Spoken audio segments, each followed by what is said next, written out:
Okay, so today we'll be talking about the synopsis of problems, synopsis of marital problem. That is, how does it start? But when people come around to you, they want you to help them solve their problem. But it is good that you have an idea of how what people call problem, how it builds up. Even though I like to say that there's nothing called marital problem, but what we have are people who became a problem to their own marriage because they could not do the changes, the progressive changes that marriage require. So, and it starts from this point we are going to talk about today, personal need. Personal need. Don't forget that this thing that we're doing, we are building ourselves to train, help others, but first we need to also help ourselves. So this is personal need. Why are we saying personal needs is part of the synopsis of marital problem? How can we say personal need is the origin or the baseline of marital problem? Well, this is it. When people have needs, they try to do something to make those needs met. And whatever the needs is, it will determine. Please, can we mute our phones? So let me just mute everybody here. When we mute on. All right. Yes, you can unmute yourself later, but let's just mute everybody now. So when people have those challenges, when they have those needs, rather, it is legitimate to have needs. Very, very legitimate. Now, what are the examples of the needs that people might have here? Yes, need for companionship is a legitimate need. Need for financial support is a legitimate need. Need for accommodation, need for sense of belonging, and sometimes needs to just even want away. Just want away. You want to get out of your family. Maybe there's so much problem. People want to just get out of their family, or the needs can be plenty. I just put this for there because of space, but we can generate more. People might just want to just get away from that environment. They just need to relocate. They just want something different. So this need will now begin to motivate them to do something. And that motivation is, I need to get married so that I can solve my marital need, so that my companionship need can be met. I need to get married. So that my financial support need can be met. I need to get married. So that my accommodation need can be met. I need to get married. So that I can have a sense of belonging. So that when all my friends, when all my guys are getting married, they will not come and say, I'm the only one that's not married. Let me go and get married. The needs can be plenty. So one of the first things we would like to do, that we're going to do in our next training, is needs assessment. Because the first thing I like to ask people, which sometimes offends some people from the people that come around me, is, why do you want to get married? Why do you want to get married? That's the first question I like to ask everybody, because from that question, I'll be able to find out this issue of needs. It's a kind of needs assessment. So when you ask people these questions, why did you even get married? They look at you and say, why are you asking this question? I just want to know. It is that from their answer, you will find this need listed, either directly or indirectly.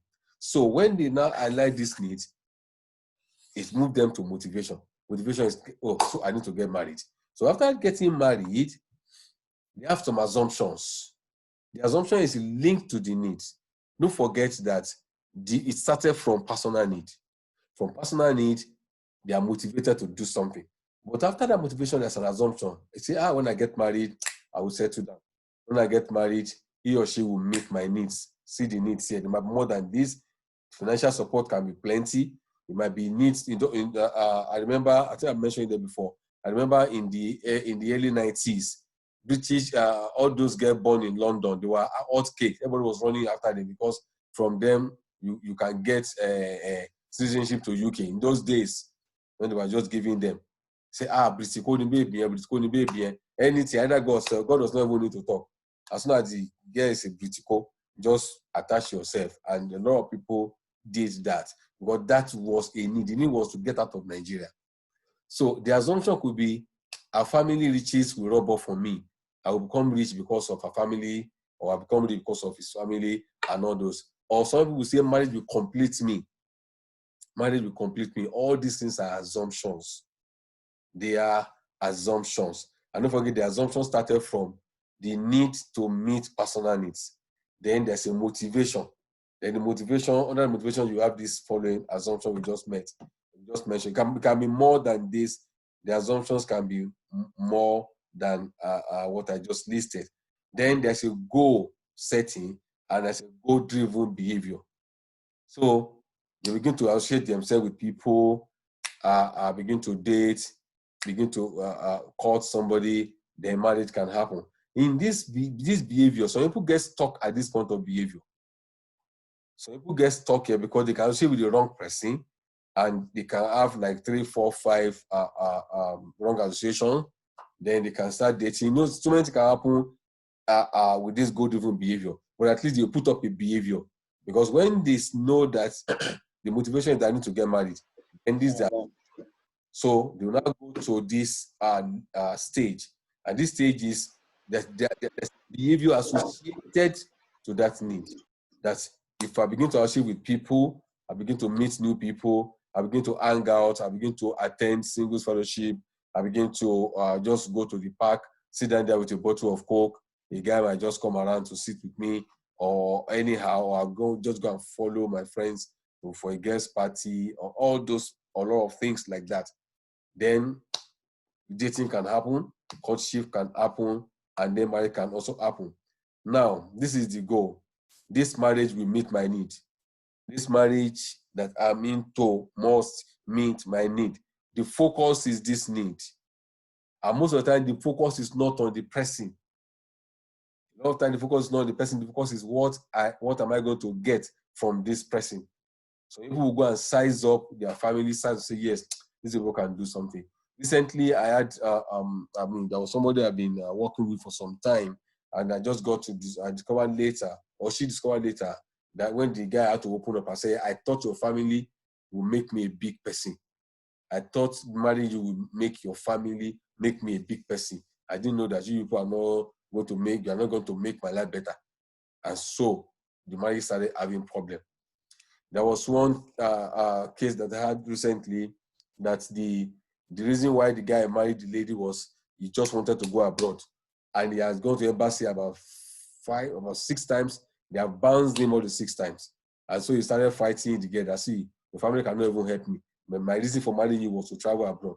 And I told them it was an open forum like this. It was an open forum like this, and somebody brought in the question. And I said, well, then it means that even if the person should travel abroad, the possibility is there that he's going to abandon this year because the need is to travel abroad.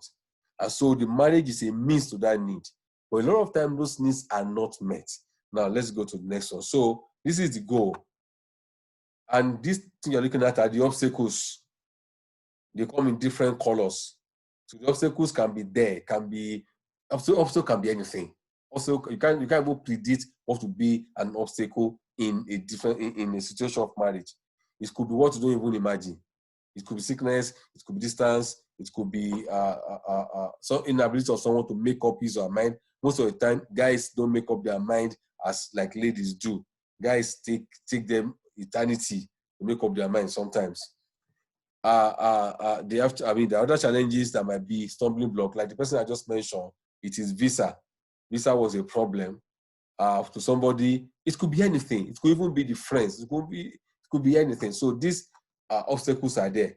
Then there is partial or temporary satisfaction, or there is no satisfaction at all. Then the problem begins to rear its head in its real form. Now, don't forget we started from here. Personal needs. Start from personal needs. So from personal needs, he's motivated to do something to meet the needs. And he said, I'm going to get married. Then see the assumptions. When I get married, I will settle down. When I get married, he or she will meet my needs. When I get married, the needs could be cooking. Some people, they just wanted somebody to cook for them. So they're actually looking for a nanny, not a wife. They say, somebody that will cook for me. Somebody so that when I come, somebody boil water for me. They're actually looking for nanny, not wife. That's why they maltreat those kind of women sometimes, because that is what they actually want. But some people, they want companionship. Somebody once said, I married my wife because I thought that she could pray.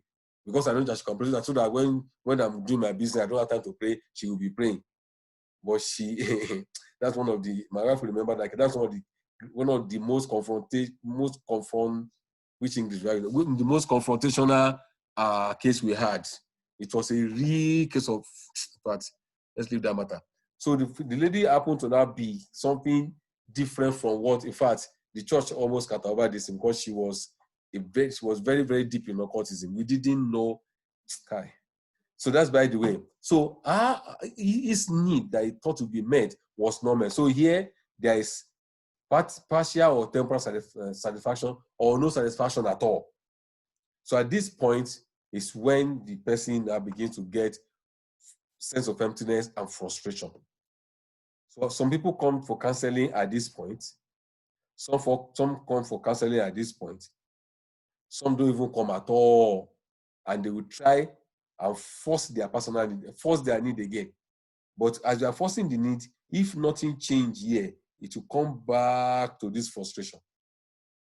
Some people seek counsel at this point of need and motivation, and then they get someone who could give them proper counseling and help them with their assumptions. So one of the reasons why premarital counseling is good is to help clarify some of these assumptions. Sometimes all these things can be clarified as the training goes on or as the interaction goes on. So when people now have sense of emptiness and they are frustrated, then you see them coming out with very, very negative behavior.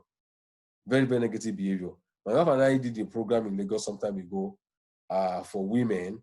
And then I just asked them, I just distributed a questionnaire asking them their expectation in marriage and how much of those things have been accomplished. In fact, at a point, somebody started, in fact, more than one started crying. It just told on them that, wait, all my expectations were not met. And this how many years of marriage? 13, 14. They are not met. It is then that I dawned on them when they now look at the thing. They just wrote it down and they could not tick. They could not find they couldn't find one to tick properly. And that's always the challenge. But if some are met, and the truth, let me say that, not all expectations have been met in marriage. Some expectations cannot be met by marriage because your spouse cannot meet all your needs. In fact, the greatest need that you need, that people need, happiness, cannot be met by your spouse. Let people know that, and let us know that also. Your spouse cannot meet your happiness need. Happiness is for internal. Happiness is internal. Joy is spiritual. All right. So when they get to this point of emptiness or frustration, because don't forget there have been obstacles here. Some people will not even, in fact, from this point of obstacle, this diagram extends also. I just used this one today. That's an extension of this diagram. From this point of difficulty, some people go straight and walk out of the marriage.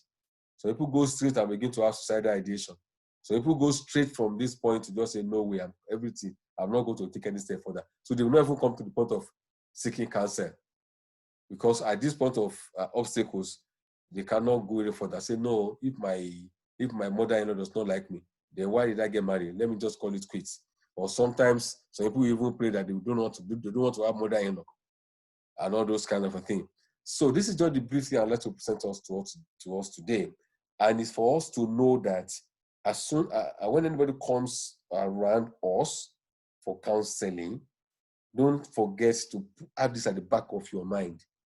What brought them to you did not start at the point where they came to you. It started at the point of personal need. So one of the things we are going to take in our next training, the yellow belt training, is need assessment. Sound people out so that you'll be able to know how to help them. If these needs are met, they won't come for counseling. They came because the needs are not met. So you might also need to now help them with their assumption. This assumption works better with people who are not yet married at premarital counseling level. But as soon as people get married, some of this assumption is already, the assumption has been there for more than 12 years or whatever. There's one thing I share with us on the platform about beliefs. If you listen to that belief, you understand what I'm talking about when I'm talking about assumptions. Some people believe so much that the man is going to meet all my needs. Why not? Why? Why won't he? He shared in here. That's his job. You must meet my need. It's an assumption and it's a belief. But when I get there, I find out that When the man asks, okay, we're going to share house rent, 70-30, bring 30, I pay 70. Yeah, that's even fair. Some will say, no, it's 50-50, everything there 50-50. And then you wonder, are you not supposed to cater for me? Say, yes, I'm catering for you, but you must drop half of this thing. So we help take you. It's not that you bring this thing out and begin to say, okay, what's your personal needs, motivation, to assumption. No, it's when they are talking, have this at the back of, these are the things you need to have at the back of your mind as you are talking to them. Even we ourselves can sit down and assess yourself on this. Use this as a roadmap to assess where you are now or where you want to be, so that you know where you need to be making some adjustments as time goes on. You understand? So motivation is this. I just put this thing. I put the companionship, financial support. I just put there can be more than that. So okay, let's generate more. Let me unmute everybody. You can unmute yourself. So let's generate more. What?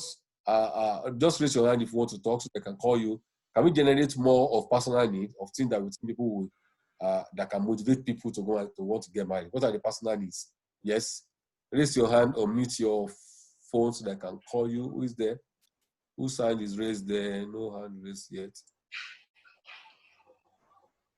I'm trying to raise my hand. Okay, now that you are talking, you can raise it now. Okay. So you want to add personal need. What other thing you think might be people's personal need? For some people, it's just legitimate sex. Yes, good. I forgot that. Legitimate sex. They just want to have sex that nobody will come and tell is fornication, and your mind will not bother you. Yes, that could be it. Yes, that could be it. Yeah. Which other person? Yes, yes. Another person there? Okay. Okay, yes, I can see Sister Han. Yes, please go on. Unmute yourself. And most times, someone will say, okay, when I marry, people will respect me better. Oh, respect. Yes. So, in fact, even in church, and talk and people will listen. People will respect us better. And we are guilty of that in church. We tend to call those who are get married, call them mommy. But one day, that's because the problem in our parish in Port Harcourt. I was a choir leader. I'm sorry, I was a choir minister, and there was a problem between two ladies there. They are almost about the same age, so to say, but one is married. At that time, they were forcing us. Anybody that's married, call them daddy and mommy. I don't know who brought that those stupid something. And then the guy said, "We're calling them mommy. We know each other's age now. Why be calling you mommy for what?" It now became a problem in the choir. That one was saying she was called her mom because she's married. Which mommy? Mommy, what kind of mommy is that one? So people now want to become mommy. And they want to show that they can respect them. And we keep saying this, that if you're not married, there's no roof over your head. It's not true. We have been confusing people. The husband is not the roof on the head of a woman. It's not the roof. Jesus is the roof. He said the husband is the head. The head is not about the roof. The head is about leadership. Roof is a different thing entirely. But we have created, if you look at the picture, people that draw picture of family, they put that roof there as God is the roof. The husband is still under that same roof. The wife is under that same roof too. They say, you don't have a roof over your head, you are not married. Those are the problem we are causing in the church. So people want to have a roof on top of their head. So they will not go and do for any zinc, even if an attached roof or zinc, let me just get one, put it so that the people can respect me. That can be a need. Yes, which other one? Any other need? Okay. Okay, what of the assumptions? People just want a sense of identity. Identity, yes. Yeah. That's why you see on wedding day, somebody do like this. Hey, that's an identity. Okay, yes. Okay, what of assumptions? What of assumptions? Some people want to run away from their homes. Maybe they have problems in their family. They just want to use as an escape route. Good. Escape route, yes. All right. So when people now come to us and we are able to find this their personal need that has not been met, and then there's a problem, the first thing we should do for them is to help them refine the needs. Even if they are already married, let's take them back to adjusting the needs. Adjusting the need now means, okay, now that you've discovered that you don't have companionship that you so much crave for. So what do you think you should do? Push it back to them. Because some people are lonelier in their marriage than other people. Marriage has made some lonelier. In fact, the loneliness they experience in their marriage is worse than the one that they thought they were experiencing when they were single. Singleness is not just loneliness. It depends on how you define it. So in that situation, you help the person to redefine the terms, to define the concept, and that takes you to the belief. Please watch that video that I sent to you by Chris Owe. It's just on belief. It's not, I mean, like I said, just listen to that thing with the open mind. Then I give an assignment that list about 5 points there that you think, that a 5 talk point for yourself. Because if you look at needs, you can link needs to belief. When needs come out of belief, and then you believe that thing must be done. Why won't he do it? He must do it. And they can say, I'm not going to do it. Say, no, you must do it. Oh, you want my family to put me, you want them to put me to shame. You want them to do, mess me up in my family. You must do it. Oh, you will not put me to shame. I say, no, I'm not going to do it. And the person cannot understand. So we help people to redefine those needs, and then we take them through a motivation for a motivation that will now be out of improved needs assessment. For those who are married, or those who are not yet married, you help them to redefine everything before getting into another relationship, or even before getting to a relationship at all. So this is what I just like to share with us today. Do we have questions? Do you have questions? Yeah, I have a question. All right. Yeah, I want to ask, are there standardized reasons for wanting to marry? Like if I check a box, like for instance, in the church, pastors will say the first reason why God created marriage was for companionship. Yeah. And that's why God created Eve and all of that. So Yeah. are there standardized reasons for getting married? If, for instance, somebody comes and they like somebody, but they're not even sure why they want to get married and they're seeking counsel, so what do you say to them? Now, if it's a Christian counseling like the one we are doing here, you take them to the scripture, but you will also ask them if they have other reasons. Like I conducted a wedding last, I think about 2 years now. 2 years now. They invited me to come and conduct the wedding for them. They didn't want to do mass wedding in their church, so I came. I did for them. But they told me that they don't like in fact, even me, I don't like the normal vow. I thought I was the one that even told them that, see, go and drop your own vow. There's nothing wrong with that vow, but I want you to have a sense of ownership. You are the one that sat together and drew up this marital vow yourself. It was not imposed, or it was not put around your neck. So they design it. Then it makes them more liable or more committed if they design themselves. So if we help people to define their own needs, reason for getting married, it is easier to be more committed. We know companionship is the basic thing, and then procreation. But I've met a few ladies who said they don't need children. For what? They don't want. So the man needs to know that, see, I don't have anything, but I can't stand children. I don't want. So if you know you're married only because of children, better go and marry another person. Point blank. Yesterday, one of my person I'm supervising in somewhere in the north called me yesterday that he had a case of a bisexual, a guy who does homosexual, who has a guy boyfriend, who also has a female boyfriend. Now, if his family is forcing him to go and get married, he's still a young man, he's just around 20. His family forcing him to go and get married, their marriage becomes his need. And he's a bisexual. He has in fact, he came to our office because he has sexual dysfunction. He wasn't having erection. So he's not having erection with his male partners, and he wasn't having enough erection with the female partner. So if that person comes now and wants to get married, his need will be different from the normal.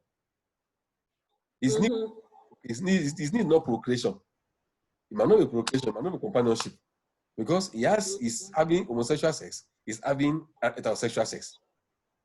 So that's why, see, don't say, it cannot happen in the church. I know what I'm talking about. I'm a pastor and I'm a public person. And I've done a lot of things with the church, so I know what I'm talking about. There are gays in the church, there are lesbians in the church. The association in Abuja, the association, we work together with the association in Abuja here, and in Taraba, and in Gombe. And I've gone there to survive the project before. So their church, one of them is a protocol, chief protocol of church is gay. So their need will be different. So let us, I'm trying to say that there's no standard apart from the one that the Bible said, that companionship and procreation. But that might not be the motivation for other people, for some people. So let's ask people, let's talk to people, so that when they come to you, say, don't you know that the Bible says of procreation? Let them say it themselves. We're doing professional counseling from the Bible perspective, so we need to put professionalism into it. Yes, any other question? I have a question. This is Shemiloge. All right, you're welcome. Thank God you veered into the last example you made, because I was going to say, sorry, this might not be part of what you just taught us this night. There's this case of a lady who got married to a man, and then along the line, the man started making some, I don't know how to qualify it now, some out of this world demands from her. You know, they didn't get to have children. Sorry? What was he demanding for? I'll come to that. The husband was demanding from the wife for something. They didn't get to have children in good time. So, and then later he was telling the wife that he's not satisfied with their sexual life, and that he wants them to do a trio. Abi, is that what they call it? 3 in 1, Abi? Threesome. Thank you, boss lady. That he wants them to do a threesome. And because of what has been programmed into the lady's head, beliefs, because I went through that beliefs that you posted, you know, submission and all that.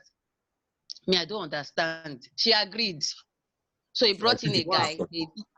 They did it together. Later, he asked for foursome.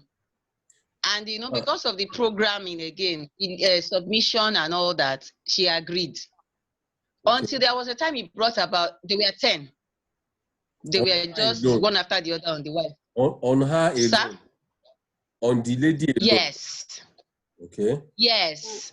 And every time the man, after it, the man will say that he's satisfied, that she's really making him happy and all that. But at the end of the day, the lady became a useless person, as in, how do I put it? Vagina became so, as in, she had issues, and then the man abandoned her, pushed her out of the house and married another lady. As a new chassis. So now, honestly, that thing you posted, I would advise people should go through it. These beliefs, as in programming, because our excuse was she wanted to be submissive. She wanted to satisfy her husband. What do you have to say to this, sir? Yes. Now, let me not say something. If you, I deliberately posted that thing. It's not that the things that praise for were said I've not had them before, but I just wanted us to just open up to some things. It's a beautiful thing. You know, people should go and see that video. Yes, there is even more than that. There are other ones that are sequent to that one. Now, fixation. When we are fixated to believe, there's a problem. Now, the woman is doing those wrong things because of submit to your husband. The Bible that your husband did not say submit to your husband in that kind of adulterous thing. That's more than adultery. Threesome means for threesome means they will bring three instead of one-on-one having sex. They will bring one. In fact, threesome can be one guy and 2 girls. It can be 2 guys and 1 girl. So their own was 2 men and his wife. Then it became foursome, 3 guys, and on her alone. Hey, sorry, they've taken our lights in this house. Until 10. Until it got to until 10 some. 9 guys and 1 girl. So that's actually, and she kept quiet. She did not tell anybody. She did not ask questions. she did not seek counseling. She did not confide in anybody. That is no longer submission. That Yes, is not sir. submission. That is mumuism. Because number one, the desire of marriage or the purpose of marriage have been completely defeated. Yes, sir. The purpose of marriage have been completely defeated. Number two, now she lost her marriage in the process. Because let me tell you something. A man bring 10 men to come and have sex with his wife. He's a monster. I mean, yes, 10. sir. So that's gang rape.